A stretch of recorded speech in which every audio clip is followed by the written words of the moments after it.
get everybody out of here at a reasonable hour, so while you're enjoying your dessert, let's move on with our program. And before we do, could you please join me in thanking the staff of the Country Club of Virginia for such a great dinner.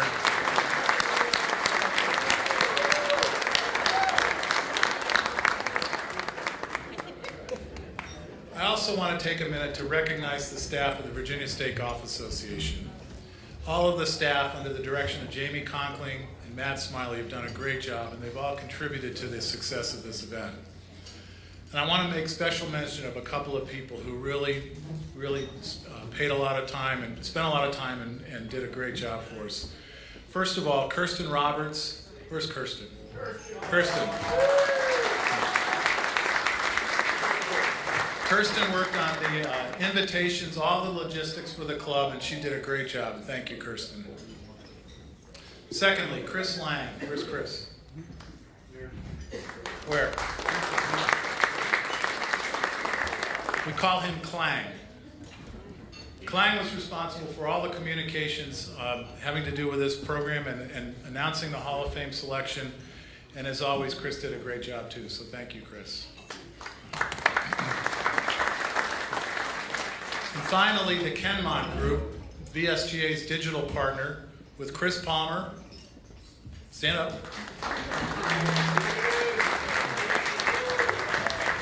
Anthony Kukas and Brian Turner.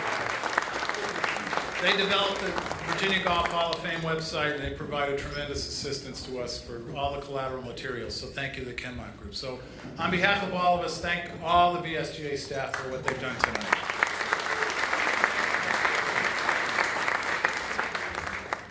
So tonight we're very fortunate to have Steve Sands as our Master of Ceremonies.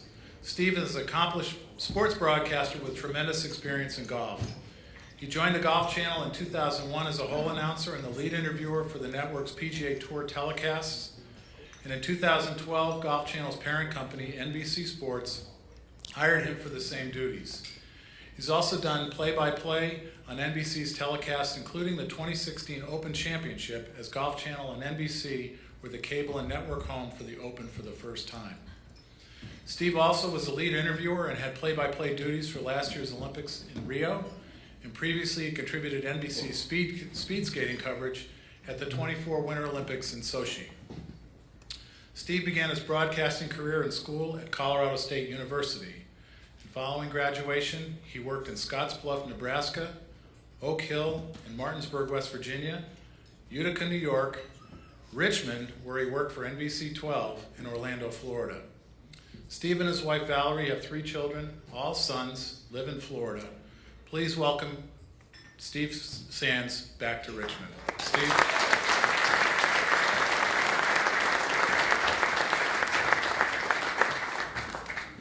Wow. Thank you. I'm sure you guys are all interested in speed skating. If anybody needs to know anything about Yekaterina Labisheva, I'm your guy. So it's great to be back in my pseudo home. This is where I met my wife. We call this one of our homes. We love being here in Richmond. She's not with us tonight. Our kids have finals. They're in high school. So she's a busy woman, so she wishes she was here. But it's good to be back, to see a lot of friendly faces, and in such a great city, and a golf-rich city, and a golf-rich state. So I figured we would start with Arnold Palmer, who passed away late last year in 2016. He had 62 PGA Tour victories. He had 10 wins on the PGA Tour Champions, as it's called now. His last victory ever as a professional came here in Richmond, Virginia, the 1988 Crest Star Classic over at Hermitage, if anybody remembers that. So it's pretty cool to see the history of Virginia golf all the way to now, and have this be the second induction class is a tremendous honor for the people being inducted tonight, and I'm honored to be here with you. So I figured we would start with maybe a couple of stories. With Arnold Palmer having his last win here in Richmond, people always ask us behind the scenes what's going on, what's happening with the guys or the ladies on the LPGA Tour. And you know, back when they first started playing together, Jack Nicklaus and Arnold Palmer were very, very competitive. They were adversaries. One was the best player in the world. One was the most popular player in the world. That mix usually doesn't happen to one person, so it was those two. And they got after it pretty quick. And, as they got older, they became more friendly. They became parents. They became grandparents.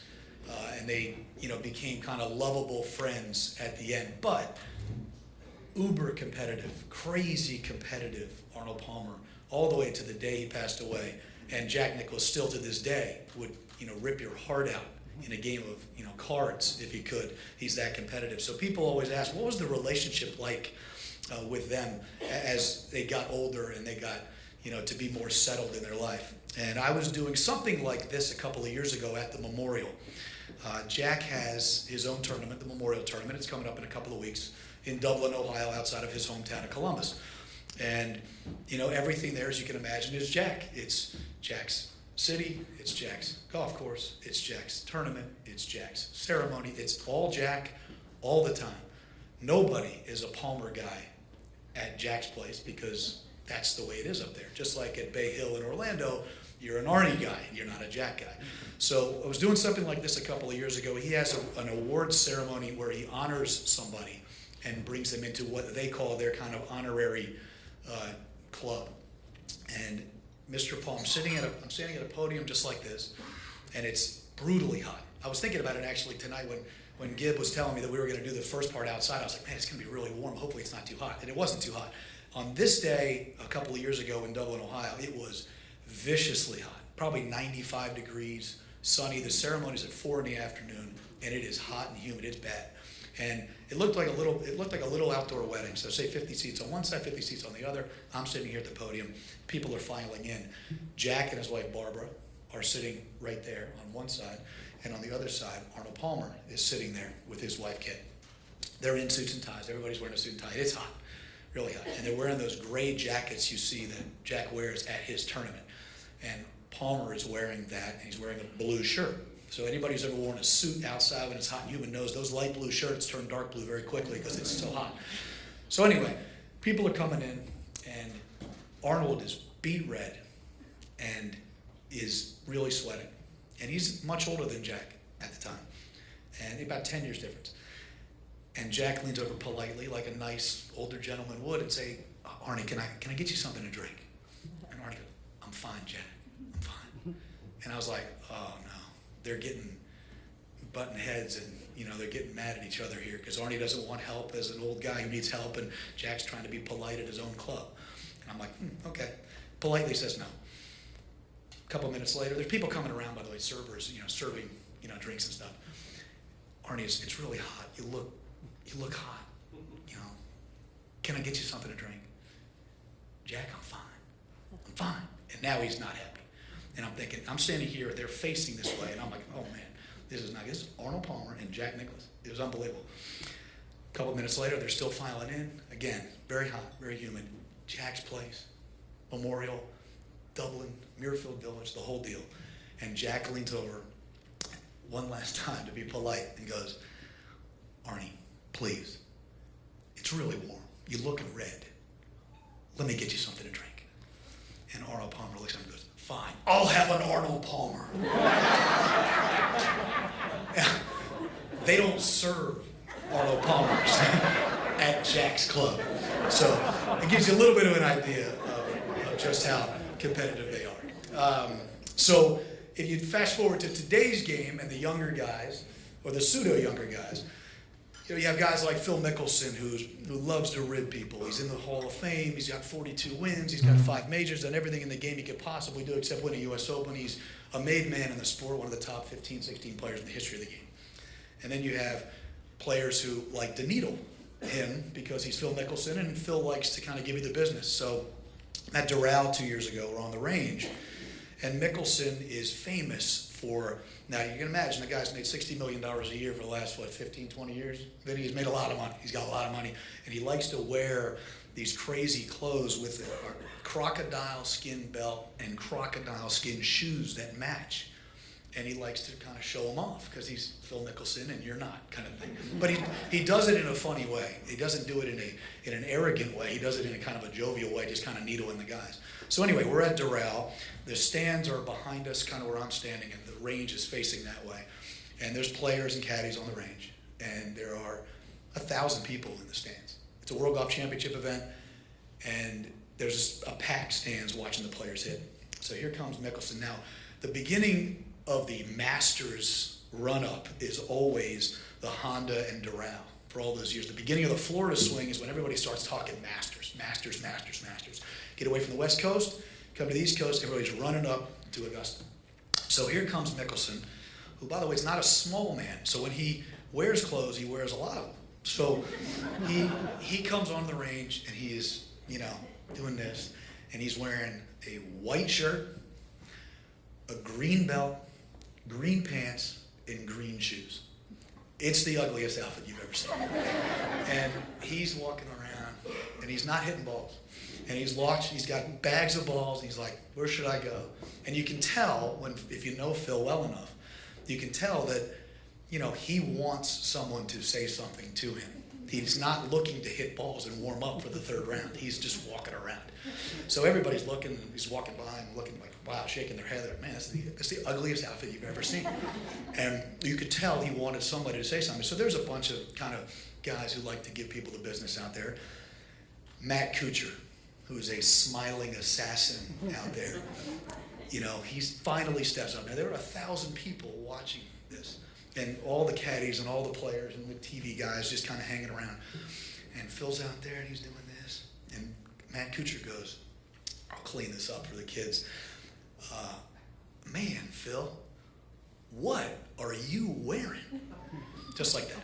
A little bit of saltier language in that, but you can get the drift. What are you wearing? And Mickelson goes, well, I'm glad you asked, Matty. Just like that, kind of that snarky, I'm glad you asked, Matty. When you win 3 Masters, you can wear this. And without even blinking, Matt Kuchar goes, great, then I hope I only win 2.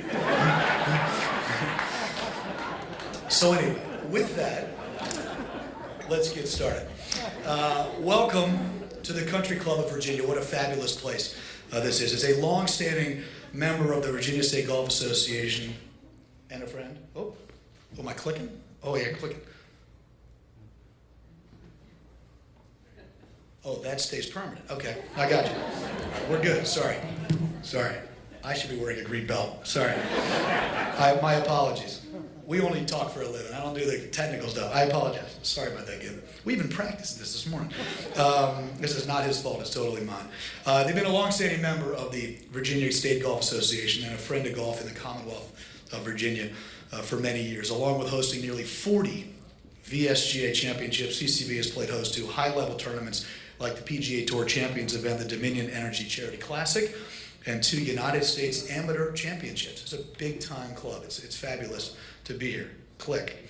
The Virginia Golf Hall of Fame began. Chris, you didn't tell me that part, bud. The Virginia Golf Hall of Fame, we'll get to Chris in a second, by the way, began in the fall of 2014, so it's relatively new. Long-standing golf tradition in the state, but it's relatively new, which is a very cool venture that the state and all the people in this list have put together. It's fantastic. So it's a 9-person selection committee representing a cross-section of Virginia golf and Virginia golfers. Additionally, 3 individuals invited and agreed to fill advisory non-voting roles. And we'd like to recognize the members of the committee, and I'll introduce them individually, but they'll all stand, hold your applause, and then we'll give them a nice round of applause when we're done. So Gib Palmer, Vinnie Giles, Meg Gilmer, David King, Booty McGurn, Paul McCallion, Bill Millsaps, the great Bill Millsaps. It's so great to see you again, Mr. Millsaps. David Partridge, Don Ryder, Jamie Conkling, Dick Johns, and Matt Smiley. Please give all of them a round of applause.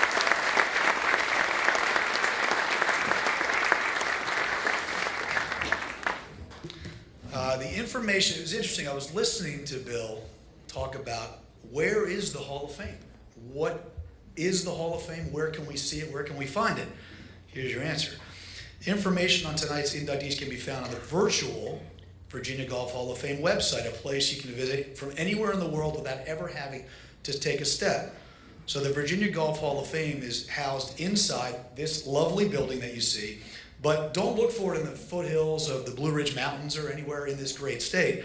It's because our hall is a virtual site that people can access from anywhere in the world as long as you have internet access, day or night. It's really cool. The Virginia Golf Hall of Fame would like to recognize, we heard from this earlier, thank Kenmont Group, the company that built the website. You're on the home page now, but in a moment we're going to take you through different pages that show the members, our hall's class of 2017. So kudos to Mr. Palmer in the corner there and Kenmont Group. Inside our virtual Hall of Fame building, you will find a room dedicated to the inaugural class last year in 2016. This class was inducted a year ago at the Omni Homestead Resort. Vinnie Giles, Chandler Harper, Clyde Luther, Sam Snead, Curtis Strange, and Lanny Watkins were all inducted. Two of those members of this class are here with us tonight, and we'd like to recognize them right now. Please welcome Mr. Clyde Luther and Mr. Vinnie Giles.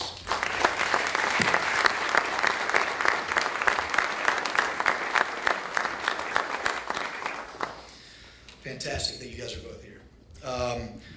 Speaking of Vinnie Giles, wouldn't be anything in the state of Virginia if we didn't hear from the great Vinnie Giles. So why don't you come forward now, and on behalf of the inaugural class of the Virginia Golf Hall of Fame, say a few words.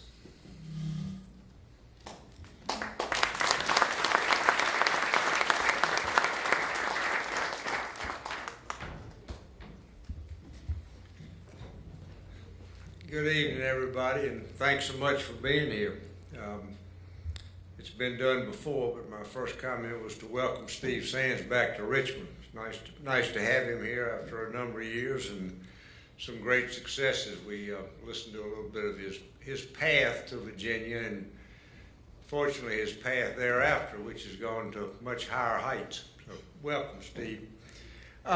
Very quickly, Wallace McDowell, a dear friend for a long, long time. I feel like I actually helped train Wallace because I've been involved with VSGA since I was almost a baby.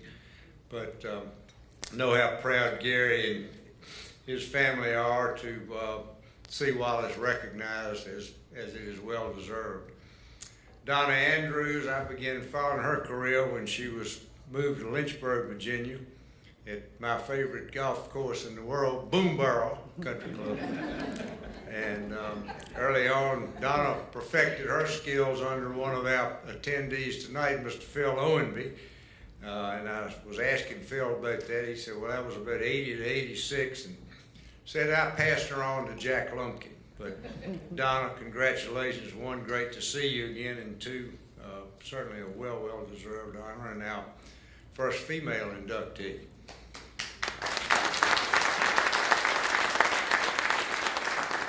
Keith Decker, a wonderful old friend, and I can make this statement with no fear of it ever coming back to haunt me. No one has ever or ever will win as many Virginia golf tournaments as Keith Decker, and there will be many more to come. In just sort of a joking manner, he's won 15 Kenridges, 18 Chatmosses, 17 Foxpusses, 29 Danvilles, et cetera, et cetera, et cetera. I often kid Keith about what the hell do you do with all those gift certificates? Hopefully Shelley's found some use for some of them. Anyway, Keith, congratulations, well deserved. Jesse Carlisle Snead.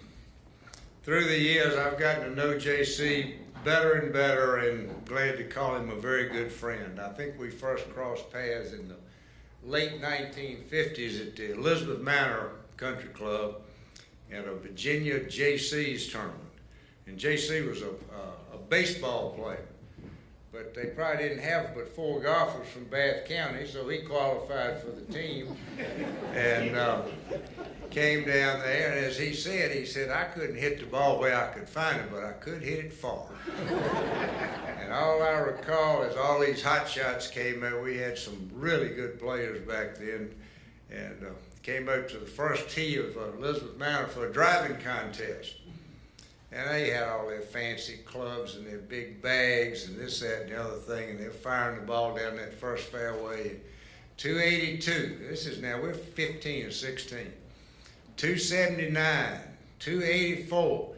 JC steps up there and puts that big old baseball hand grip around that thing, whips it right on the green. All those tails went between those legs, and all those fancy drivers went back in the bags, and they all meandered back down to their cars. But again, Jess, congratulations, a great honor. He's had a phenomenal career, and we're mighty proud of you.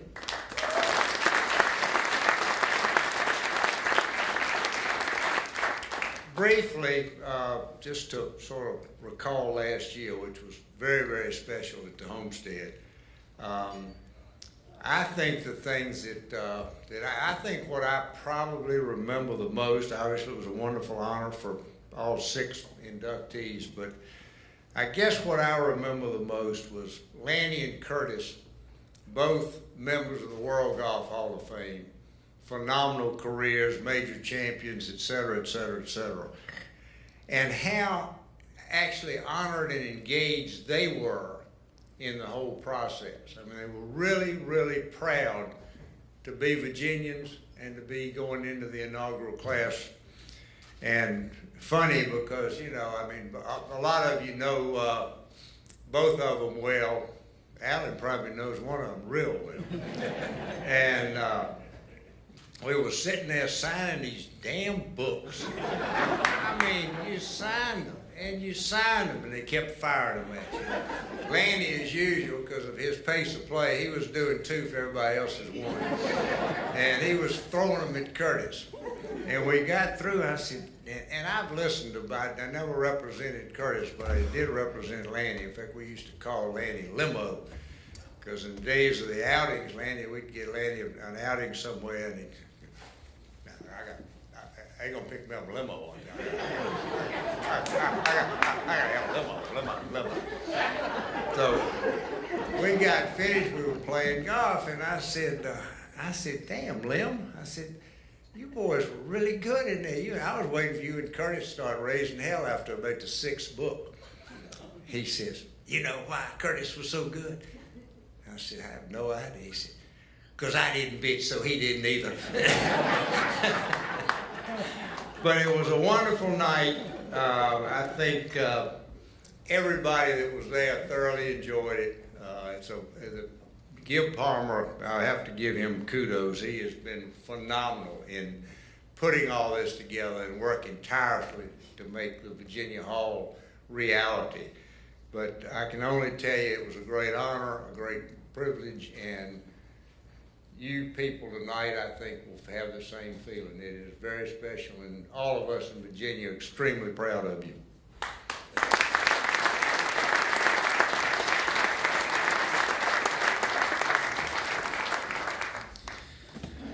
All right, so tonight we unveil the wall featuring the inductees of the class of 2017. You'll find more information on each inductee in those booklets that Vinny alluded to a little bit earlier, which we did sign a lot of those booklets this morning. Wow. You'll also notice that the members of our hall have already signed those names, and every single one of you doesn't have to wait for an autograph of anybody afterwards. You'll be able to see those in those booklets. All right, let's get started. Let's do ladies first. It's alphabetical, but we're going to go ladies first. Donna Andrews was a trendsetter for women's golf in Virginia. An absolute trendsetter, amazing career. First, she dominated the junior girls scene, winning VSGA Junior Girls Championships in 1983 and 1984. She won her first VSGA Women's Amateur Championship in 1985, the first of 5 titles in that event. She also won 3 VSGA Women's Stroke Play titles and is the only woman in VSGA history with 10 championships to her credit. She was born in Lynchburg, Virginia. Andrews turned professional in 1989 after earning All-American honors. I don't know how she slipped through the cracks and went to North Carolina, but we'll get to that at a later date. She claimed the first of 6 professional championships in 1993 with a 1-stroke victory at the Ping Cellular One LPGA Golf Championship in Portland, Oregon. Donna's crowning professional achievement came in 1994, this famous shot at Poppy's Pond. She shot a 12 under par, 276, claiming her first major championship at what was then called the Nabisco Dinah Shore, is now the A&A Inspiration. Same golf course. I mean, it's just a great, great event, and it's a major championship. After that one-stroke victory over Laura Davies and Andrews, she took that traditional leap. How'd that feel? We'll find out, I guess. After the success led to international opportunities all across the globe, she was selected to represent the United States in the Solheim Cup in both 1994 and also in 1998. She was also the captain of the U.S. Junior Solheim Cup team in 2007. And to give you an idea of just how beloved Donna Andrews is, one time she was playing on national television, and she yelled so loudly at her caddy that the caddy's mother was watching on TV and got so nervous, she called her son and said, "Chris, are you going to be working tomorrow?" Not only did Chris continue to work, he worked 3 successful years for Donna Andrews, and he thought so much of Donna that he flew all the way here tonight from California. Chris Fitzpatrick is over here.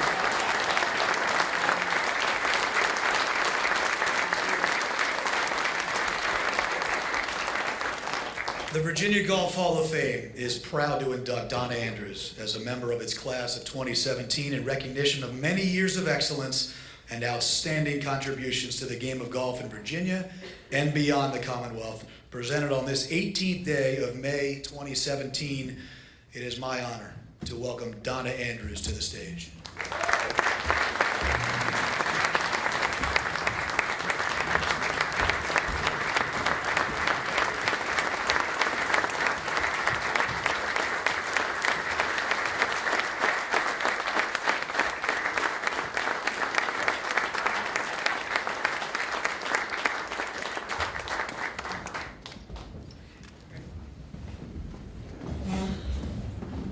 Man, I promised Chris I wasn't going to cry, but Steve, you're about to do that to me. I am just so honored to be here tonight. And I don't normally write speeches, but there's so many people, and I'm going to try not to miss anybody. But first off, I have to say thank you to the Lord for all He's done for me, for all the blessings that I have in my life. I wouldn't be here if it wasn't for the faith that my parents instilled in me growing up. It really gets you through the hard times. It really helps you celebrate the victories. And I'm just humbled to be here and included with such great people. I got to spend time this morning with J.C. Sneed and Keith Decker. And it was just amazing to listen to the stories that they had to tell about being on tour. So congratulations to the both of you. Congratulations to our inductees from last year. I'm honored to be included with that group. Certainly have to give a huge thank you to Gib Palmer for all he's done, to the selection committee with the Virginia Hall of Fame. I'm just so proud and honored to be the first woman inducted into such a wonderful group. I know it's going to continue to grow and grow, so thank you to all of you. I'm overwhelmed standing up here to see so many familiar faces, so many family and friends that were able to come here and are in attendance tonight. I'm especially thrilled to have my husband, James Tapati, and my son and daughter, Connor and Sarah Tapati. They weren't around, obviously, to see all of this when this was being done, but for them to be able to share in this night and get to hear about the many things that I've gotten to do. And I have to say, God blessed me with 2 athletes, so I wouldn't be surprised to see one of them in a Hall of Fame in the future. I had a very interesting conversation with Steve this morning, and it made me realize why I was so emotional about this. We talked about, how too often we forget or we don't take the time to say thank yous until it's too late. And what makes this night so special is the fact that I get to say thank you while everybody is still here, and to thank everybody for molding me into the person that I've become. And of course, at the top of that list is my mom and dad. They dedicated so much of their life to my success. Their love, their guidance, they were such awesome role models. They taught me so many valuable life lessons along the way. I'm the mom I am today because of my mom and dad, and I only hope that I can fill those shoes and be as good a mom as my mom was to me. It's just, there's so many great stories.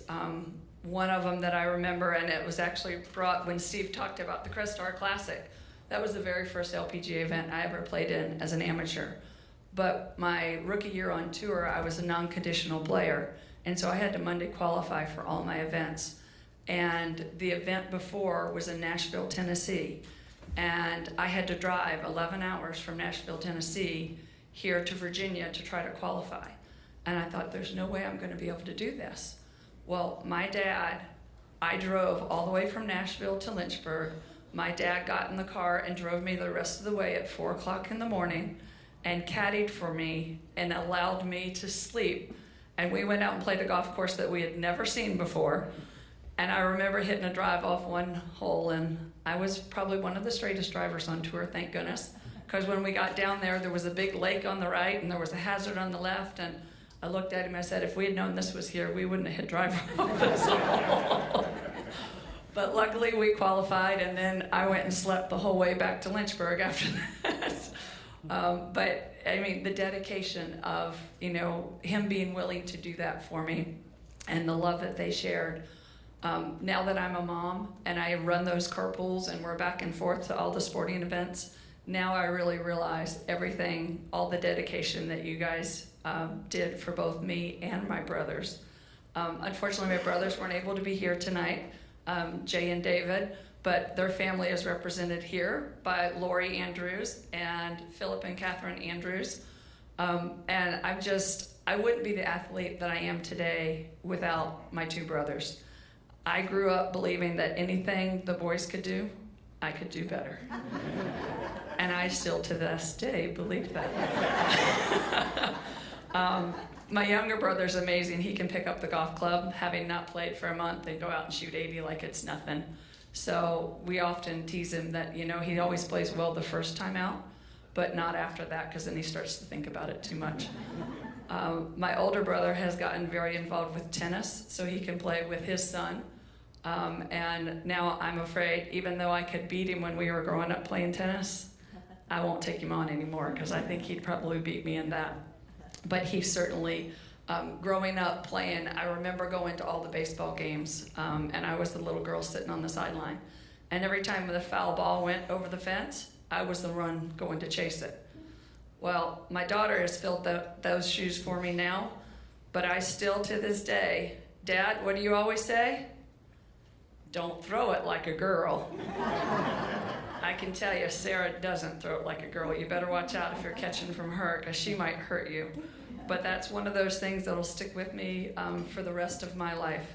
The things that you guys have done for me, thank you so much for the dedication, the love, the honor, everything that you've instilled in me has what has made me the person I am today. It's just, there's so many people here to thank. Boonesborough Country Club has a table here. John Komanaki, who's now the pro there, and his wife Kathy are here. I remember growing up, we had a pro there by the name of Steve Webster. And there were only two of us girls out there that played, Leanne Russell and myself, and we would go out and play golf all the time. And the very first tournament we played in, I think it was 9 or 10, it was at Farmington, Virginia. It was 9 holes. Leanne finished last, and I finished second to last.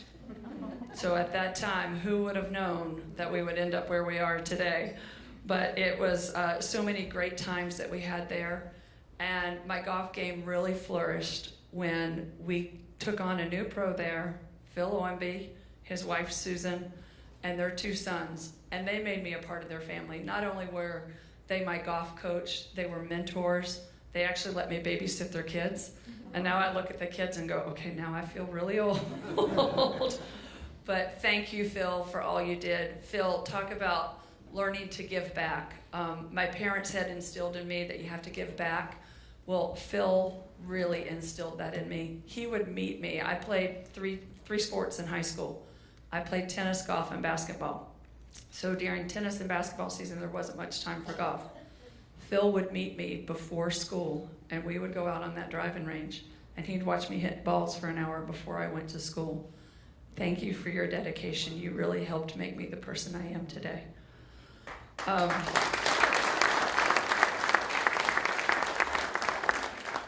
I have some friends here from EC Glass. David Massey is here. We were talking about Coach David Graham. He was one of those coaches that made golf fun. He would do anything to win a sticky bun from you. He would buy honey buns, and he would play us for honey buns. How many did you win, David? Not many from him. But I played on a team, obviously on a boys golf team, with Chris Brooks, Peter Leggett, David Massey. There were many. But I'll never forget the time we went to the state tournament, and I was the only girl there. And I thought, oh gosh, I don't really want to embarrass my teammates here. And I overheard one of them over to the side saying to one of the other teams, "We've got a girl on our team, and she's going to kick your butt." So they made me feel special as a part of their team, and I thank you guys for the time that I shared with you playing golf. And I will have to say, after playing with the guys, going out and playing with the girls seemed easy, because the guys out hit me all the time. The one thing they taught me is I can hit it straighter than they can. And that's what I did. That was how I was able to compete with those guys.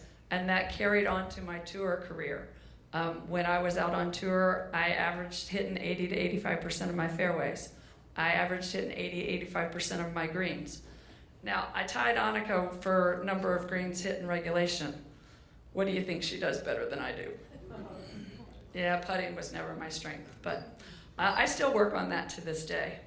I owe a lot to the VSGA for all the opportunities I had to play in tournaments growing up. I always tell people, you have to learn how to win, and that is so very true. And I had that opportunity through the VSGA. It started in the junior ranks. It continued on through the VSGA championships. I'll never forget, they always say which one was the most special. My 5th win at the Cascades, I played against a dear friend of mine, Donna Martz, and we went 22 holes before I won. And it was probably one of the hardest fought matches, but you always say you'd rather win with somebody who's playing good. And we both played excellent golf that day, and I was just proud to come out on top. But the Cascades is still a very dear place to me. And I was just talking tonight with Don that I get to go back and play in the D-Day Memorial. And when they called and asked me about it, I said, well, that's September. I don't know what I'm doing next month, much less September. And they said, well, it's being played on the Cascades. I said, I'll be there. I said, it's such a dear place that I'll never forget it. UNC, I was able to go to college there. Steve commented on why I didn't go to Virginia school. No, Maryland. Oh, Maryland. Yeah, there's Fitzy. There's my caddy. There were no women's schools in Virginia. James Madison had one, but UVA didn't have one. And I remember UVA saying, you come here to school and we'll start a girls' golf team. Well, they now have one, but it didn't start till a couple years ago, so I would have been a really old student by the time they started one. So my choices came down to, there were actually only 2 schools that I visited, Duke and UNC, and I only applied to one because I felt like it was such a great fit for me. And went to UNC, played under a wonderful coach by the name of Doc Gunnels, who unfortunately just passed away a couple weeks ago. But it was interesting, at her funeral, all the players got together and we talked about how she instilled in us how important it is to have fun. It's fun to play good golf, but it's more fun to enjoy the family and the friends that you make along the way. And listening to all the players talk while I was there was amazing. That even one of the gals who still coaches, Paige Marsh, spoke at that funeral, and she talked about how all of us players have learned to have fun, and we're all giving back to the game, because that's something that's been instilled in us through our parents, through our coaches, through our mentors, and that's something that's always been important to me. When I was in college, I had started working with Davis Love III on my golf game, and unfortunately he passed away in a plane accident while I was in school. And I thought, oh my goodness, what am I gonna do? He was the only coach since I had left Phil that I really knew.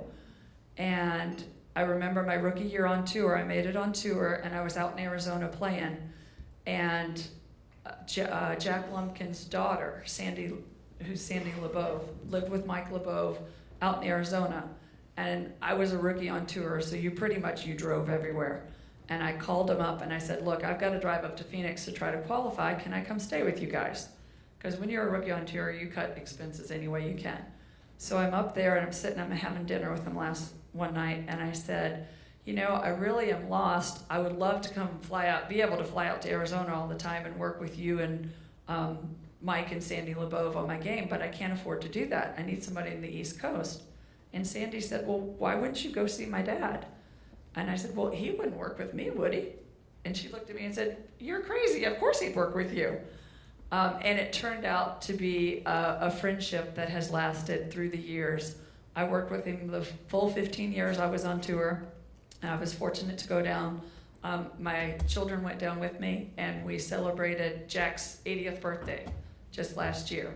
And so they got to meet the gentleman who kept me playing when I was out on tour, and every time I would drive 5.5 hours, and he'd go, would you fix your grip? So even when you play as a tour player, it's the simple things in life that we still work on when we go to work with our coaches. I have to thank my LPGA family. I had so many dear friends on the LPGA that really shaped my life. And of course, one of them is here with us, Chris Fitzpatrick. I promised him I wouldn't cry. Another caddy, Mike Lapito, was here with him. The other caddy that I had for a long time was Thane Allison. And not only were they great caddies, they were great friends. They were like brothers. And I always had the best looking caddies out there. Still do, don't I? Yeah. I won't tell you what my mom said when my mom asked him about his girlfriend. He always had ones all along the way that we always knew. So he always had the good. Everybody would say, you know, what do you guys talk about when you're walking down the fairway? And I always said, I'm always asking my caddy which one of the girls is his. It's true. It is true.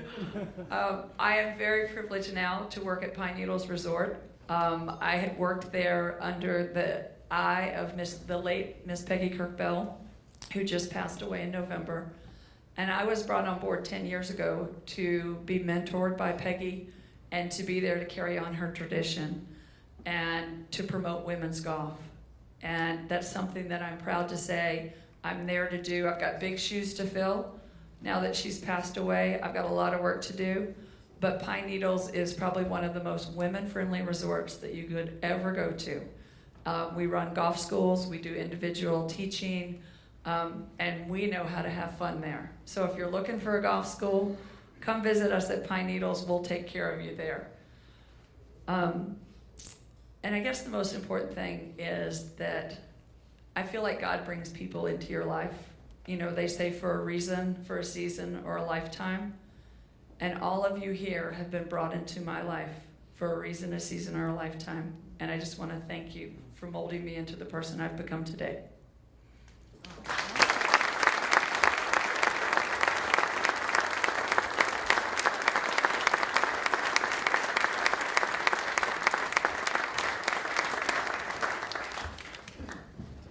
Well, good luck following that, Keith. No one has dominated the Virginia amateur golf scene like Vinny was talking about earlier, quite like Keith Decker, the next member of the Virginia Golf Hall of Fame's class in 2017. Born in North Carolina, Decker moved to Virginia after a strong career at Elon College, where he was a two-time NAIA All-American. Decker had no interest in turning professional, and soon after settling in the Commonwealth, he began collecting titles in VSGA championships, beginning with his win in the 1988 VSGA Amateur Championship. Decker won another VSGA Amateur title in 91, took home State Open and Virginia trophies in 96, 2001, and 2002. He's won 7 VSGA Mid-Amateur Championships, has been on the winning side in a number of VSGA 4-ball championships as well. And this resume is a joke, by the way. It's incredible. Soon after turning 50, Decker began winning senior events, including the 2010 Senior Open of Virginia and the 2013, 14, and 16 VSGA Senior Amateur Championships. In total, Decker has 27 VSGA championships, a dozen titles more than the second player on the career titles list, fellow Virginia Golf Hall of Famer, Vinnie Giles. The Virginia Golf Hall of Fame is proud to induct Keith Decker as a member of his class in 2017 in recognition of many years of excellence and outstanding contributions to the game of golf in Virginia and beyond, presented on this day, the 18th of May, 2017. Please welcome the next inductee, Keith Decker.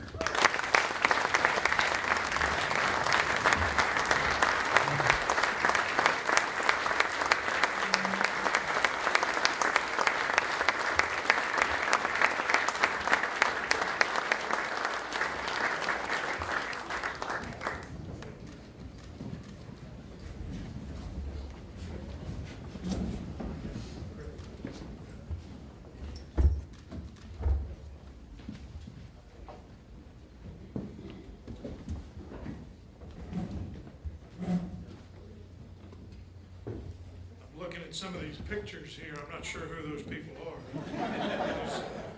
There's one with that guy standing next to a bunch of trophies with a long sleeve shirt. I don't recognize that guy. First of all, I'd like to thank you, the VSGA and the Hall of Fame committee, for considering me for this unbelievable honor. I'm truly privileged to be part of the second induction class, to be included with the names of Giles, Strange, Watkins, Harper, Luther, Andrews, McDowell, and Snead twice. It's the most humbling experience that I've ever had. I, like Donna, there's a lot of people that I need to thank along the way. First of all, I need to thank my family. Most people think of golf as an individual sport. In my case, that's not it. I've got a team.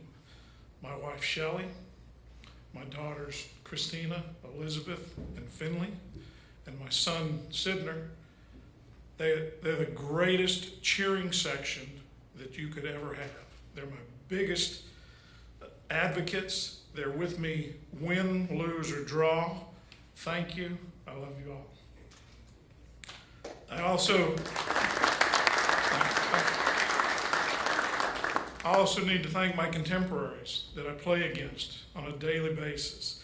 They keep me young, they keep me relevant, and Virginia's got some of the toughest competitors anywhere that you'll find. When you're coming down the stretch, you got a couple of holes to play, and you look in the eyes of most of the guys at that table right there, some of them at this table right here, you've got to be on your A game, because if you're not, they're going to run right over you. So thank you guys for being the competitors that you are, and you make the game of golf in Virginia very, very special, all of you. Thank you.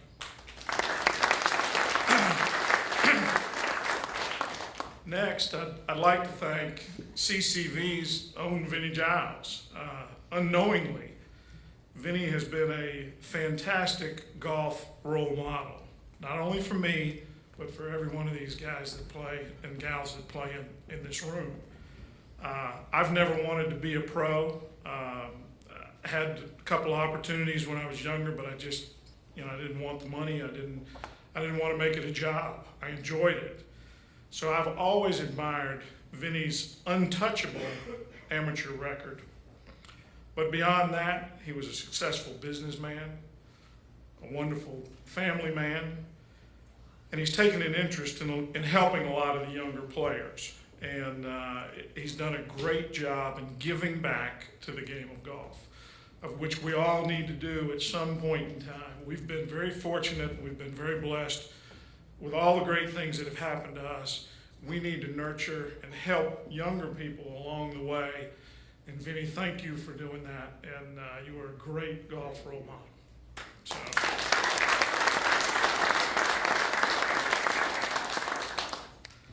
Lastly, I want to thank my life role model, my mother.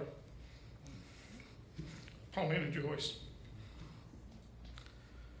Besides being the best mother on the planet, she introduced me to golf, the game, when I was 6 years old. She made my first club.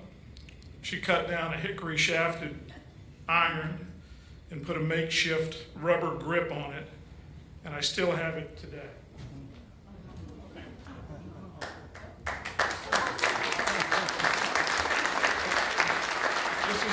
This is the first club I played with, and I can hear the short jokes coming now.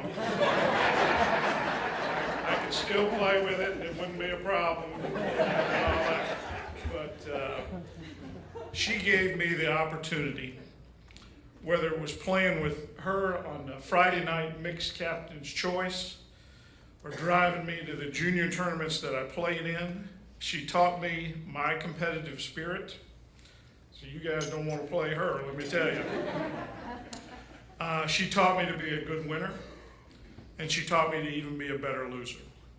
Everything I have accomplished in my life, in my business, in golf, as a husband, as a father, I owe it to my mother.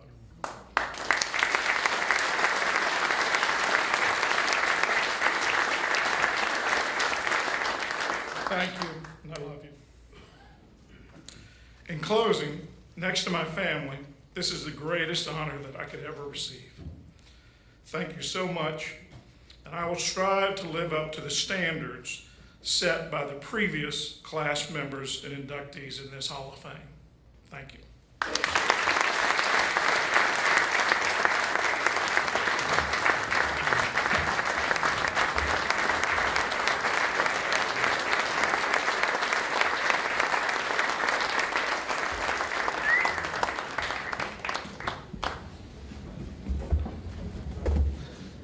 All righty. Yep, I hear you. I got you good.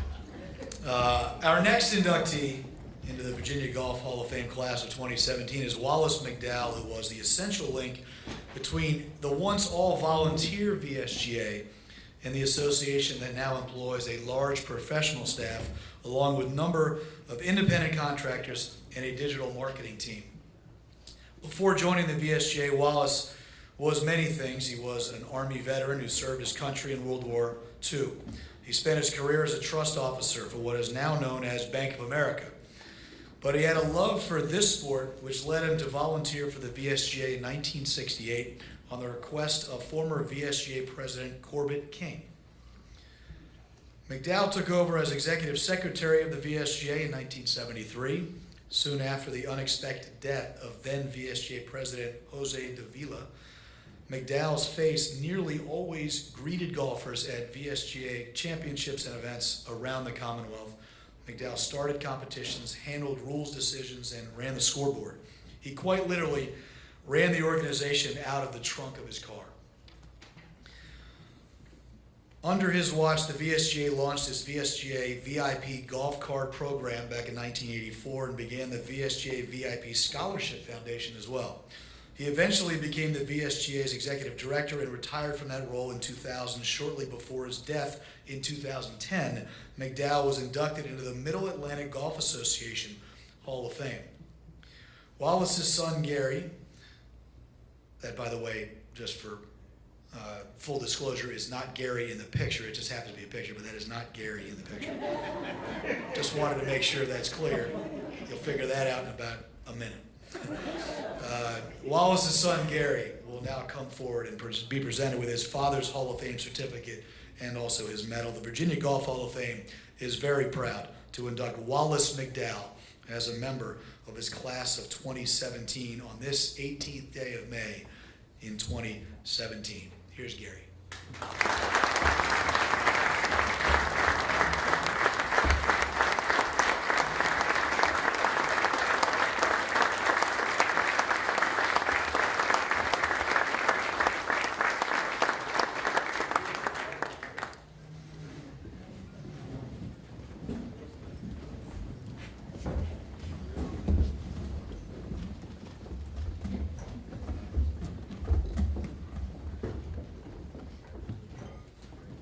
Mine's going to be short and sweet. I want to thank the VSGA for including our family tonight. This was a wonderful evening, and it's just a great honor. My dad would be truly honored not only to be inducted into the Hall of Fame, but also to be inducted with this group of superstars in the class of 2017. This is wonderful, and I wish he was here, but thank you all for everything.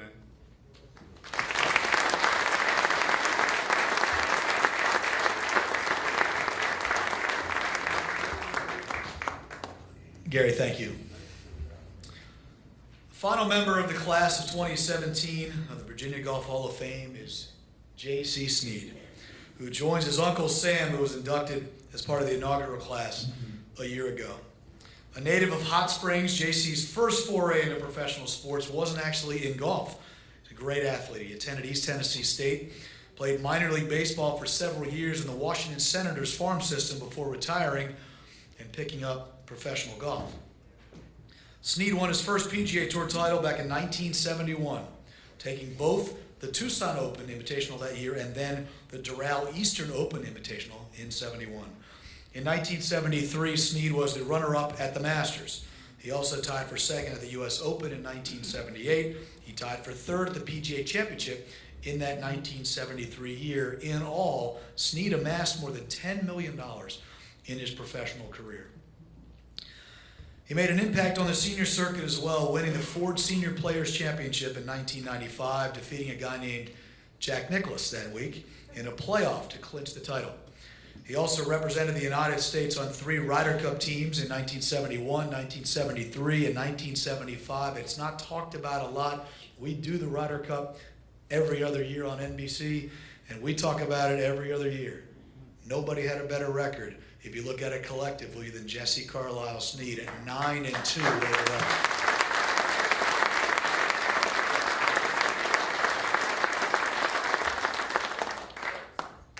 The Virginia Golf Hall of Fame is proud to induct J.C. Sneed as a member of its class in 2017 in recognition of many, many years of excellence and outstanding contributions to the game of golf here in Virginia and beyond. Presented on this 18th day of May in 2017, please welcome to the stage Jesse Carlisle Sneed.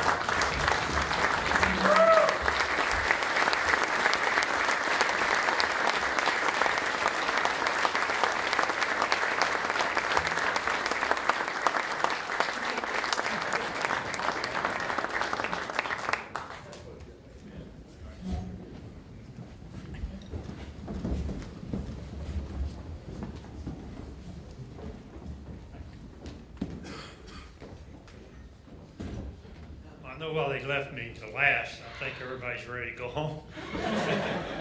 But I'd like to thank to be inducted into the Virginia Golf Hall of Fame. I have some notes here. So, I'd like to congratulate the other recipients, Donna and Keith. Nice going. Donna, I've known her for years, not real close, but great career. And the thing about my deal, I listened last year to the guys. I went to the induction and they talk about all their amateur records and where they played and all that. I didn't have any. Vinny told you my whole amateur career. One tee shot.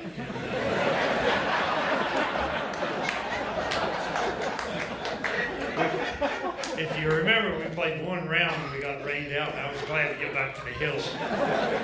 But it was kind of funny.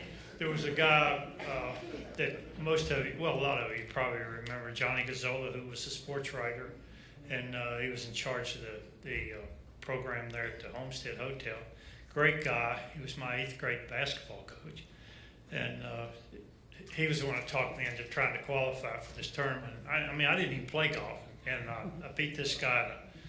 We played up on the old Gold Course, and this guy named Dusty Keyser was a pretty good player. I mean, I couldn't play a lick.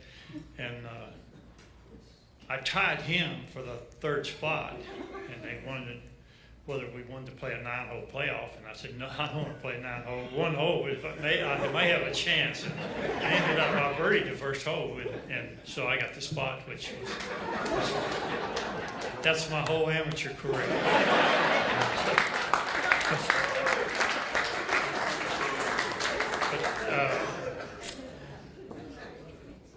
I had absolutely great parents, and the rules of our house was you turn the lights off, you flush the commode, you close the door in the wintertime especially, and you turn the hot water off. I mean, that was the rules. You did not steal and you did not cheat. That was the rules. And I tried to live by that my whole life. But I'd like to mention some other people that you probably remember maybe that was kind of had my direction in line was a guy that was a lawyer in town in Hot Springs by the name of Shad Solomon, who ran for state delegate. That you may remember him. And then there was another guy that was a baseball coach, became the principal of the high school. Great guy, played semi-pro baseball for me for a number of years when I was like 15, 16, all through high school. And of course, Johnny Gazzola, great people. And had some, really pointed me in the right direction. But, and I'd also like to mention my friends that came down from Hot Springs. The boss at the homestead is the general manager, Mr. Schoenfield, his lovely wife, Clara, and Mark Fry, the Hillbilly Golf Pros. And I'm sure a lot of you people know that. Barry Ryder, Doug Reed, and then my lawyer friend kept me out of trouble a couple times on the tour, Mr. Vardavan. We're 2-0 on that deal, right? And my friend Henley Carter, and just football player. He played at Duke, great guy. He comes to see, he has a home in Hot Springs, and we play together, and a great bunch of people, and Don Ryder, who's my neighbor down the road. And I'd like to mention that Hot Springs is up there in the woods, but I think we've produced more golf pros than any town in the United States per capita. I think there's like number 42 or something like that. Is that right? But and I'd also like to mention a writer, Bill Millsap, who was always in my corner, and I appreciate it, Bill. I started out kind of like Donna. I played everything but golf, and up there I played football, basketball, baseball. We won our state basketball championship in my senior year in high school, and I was on the swimming team, and I competed with other people, but not in the game of golf. But in later years, that helped a lot because I always competed against older. I was, freshman in high school. I played a little bit of basketball against the guys that was in college. They had an industrial league, and we played against guys that was playing at Washington Lee and VMI. But just to compete against other players in other sports was great in the game of golf. And I remember one time I played Ray Floyd in a playoff, and I beat him. And one of the news people said, "Well, how did you think of that stare of his?" And I said, "What did I kill about his stare? It wasn't my first rodeo." He's not going to grab me or hit me or knock me down. But all that experience playing other sports was good in golf because I played Nicklaus in the playoff. I played Ray Floyd twice in the playoff. I played Ballesteros in the playoff, and I kicked all of them. So.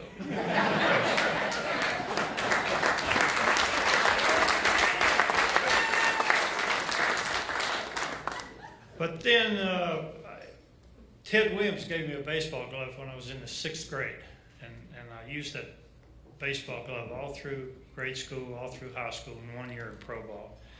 And most kids have a sports hero, and he was mine.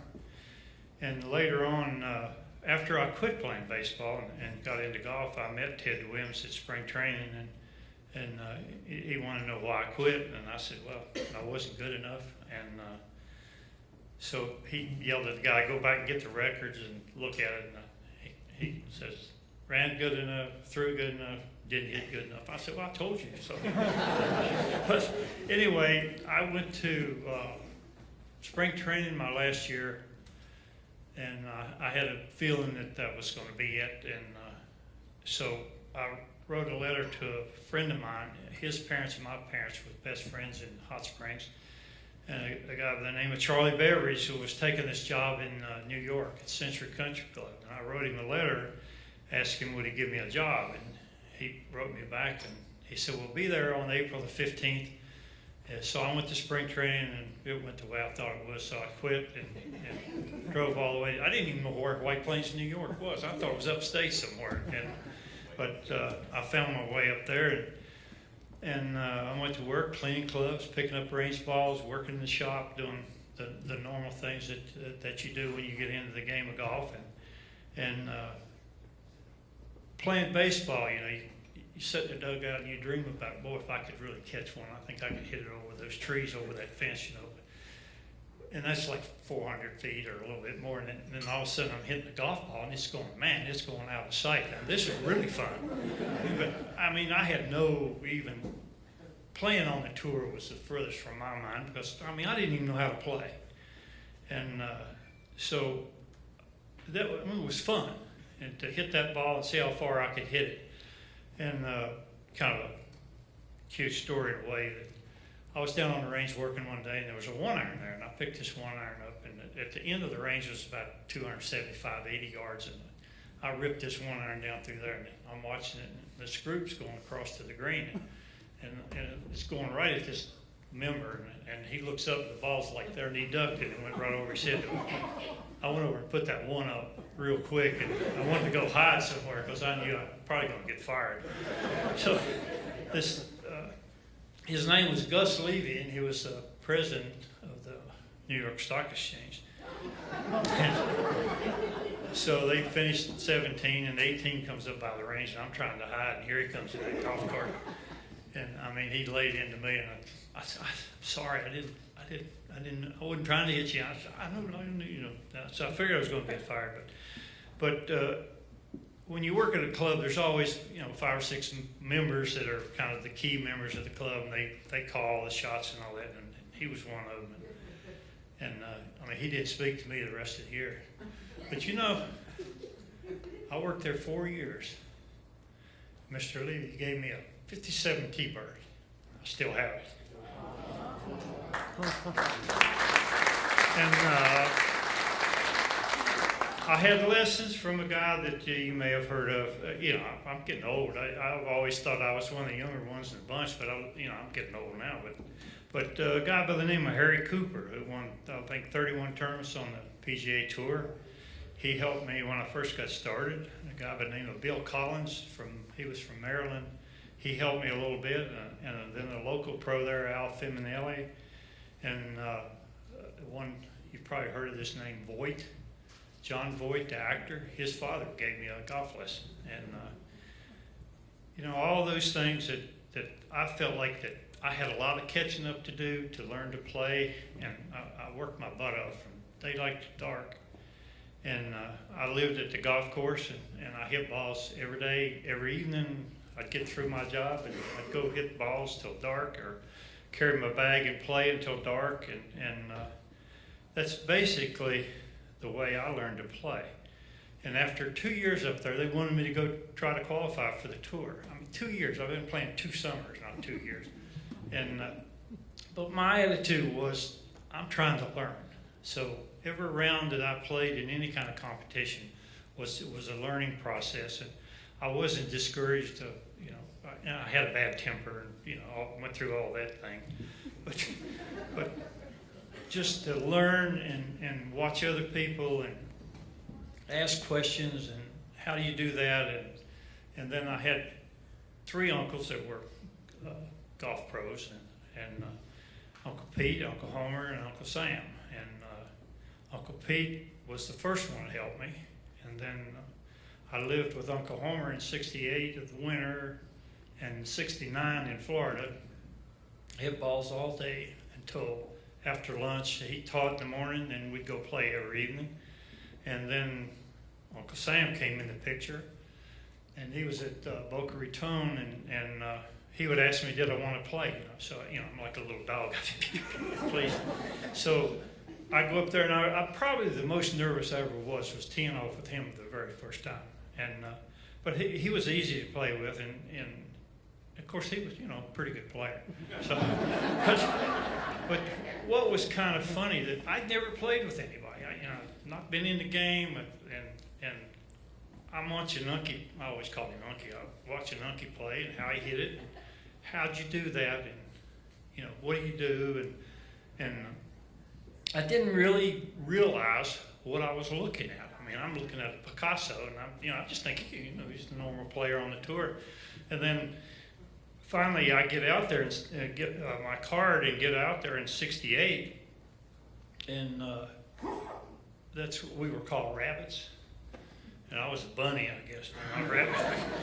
But you qualify on Mondays. I don't know whether y'all know this, but back then, you'd have like anywhere from 1 to 15 spots, sometimes a little bit more, but you'd have 200 guys or more trying to qualify.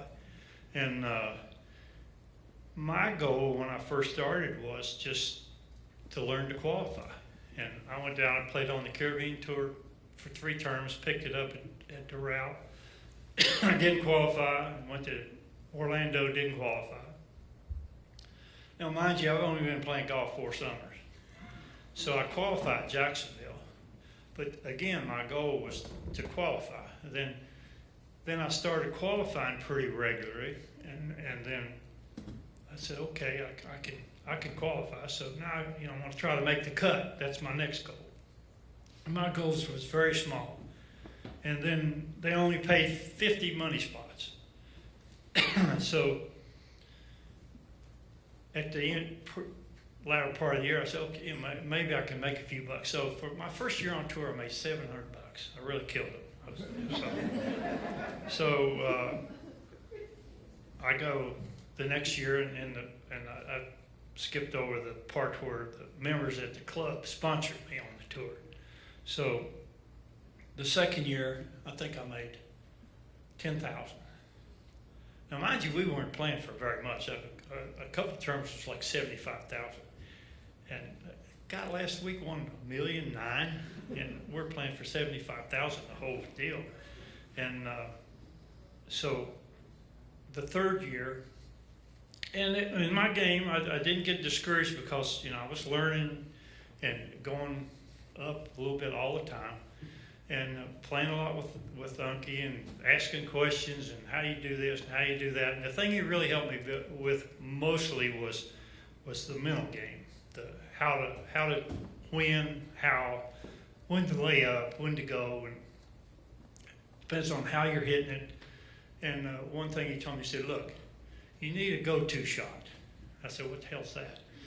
He said, well, you need a shot that you can hit. He says it doesn't have to be pretty, but like a tee shot. If you want to go to this shot when you need to put it in play, like as she can tell you, when coming to the last hole, you need to par the hole, birdie the hole, and make the cut. That's almost as much pressure as coming to the hole with a 1-shot lead, and you have to par to win. It's the same mental deal because if you don't make the cut, you don't make any money, and you're down the road. So that was that part of the game, and mine was always a fade. I could always fade the ball. So it was, my whole career was just very slow. And then I go on back to the West Coast my 4th year, and my sponsors, they said, okay, 3's enough. And do you have enough money? And I said, well, I'm going to go on my own, and my goal was to try to make $1,000 a week. So the very first tournament I won, played in a Monday program. I won both ends of it. I think I made $1,800, which was pretty good money back then. And then it was LA Open. I won like $1,800 in a tournament, and then I made the cut on every tournament from there down to Tucson, and I ended up winning Tucson. And then the following week was the PGA, and I don't know about when you win, like it's like the weight of the world's off your shoulders, and the next week you don't really care what. So I missed the cut at the PGA. I mean, I'm in the PGA. My whole life changed. I'm in the PGA. Can you imagine that? Hell, I can't even play it. I'm in the PGA. So I missed the cut, and I go down to Doral and probably played the best week golf I ever played. And I win Doral. And then all of a sudden, I'm on the Ryder Cup team. I mean, I didn't even know hardly what it was. I'm on the Ryder Cup team. So I go to Old Warson, and we kicked her butt pretty good. And I got to play with Nicholas as a partner. He's a pretty good partner. But just it's just a weird, in a way, whole career that I had no experience. All of a sudden, and then you probably didn't know this. I won 2 terms to 71 on the West Coast. Not the West Coast, but I won the West Coast and I won at Doral. I didn't get in the Masters that year, and that was before the Masters. And another guy on the tour at the same time, Tom Shaw, won 2 terms, and he didn't get in the Masters. Now, can you imagine today?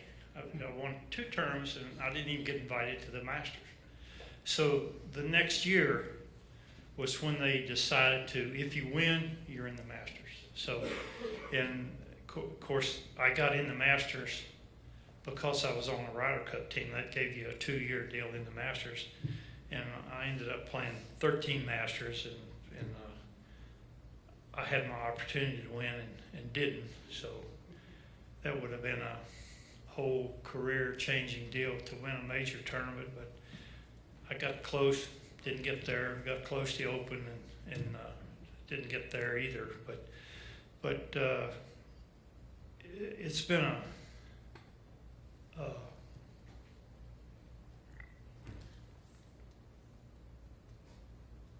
now I'm getting emotional. But great career. And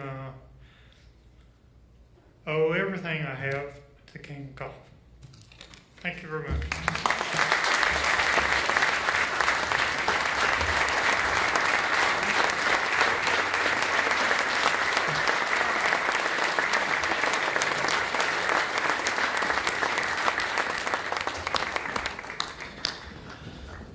Before we wrap it up, I want to give also a big round of applause to Gib Palmer. He's the one who's in charge of running this entire evening.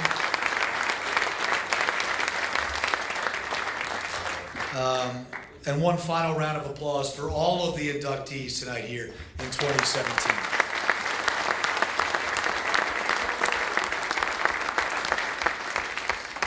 Thank you all for being here. We're looking forward to seeing you again in 2018. And you can look for the announcement of that class later this fall when we also announce the location and the date for next year's induction ceremony. Have a great rest of your evening. Thanks for having us.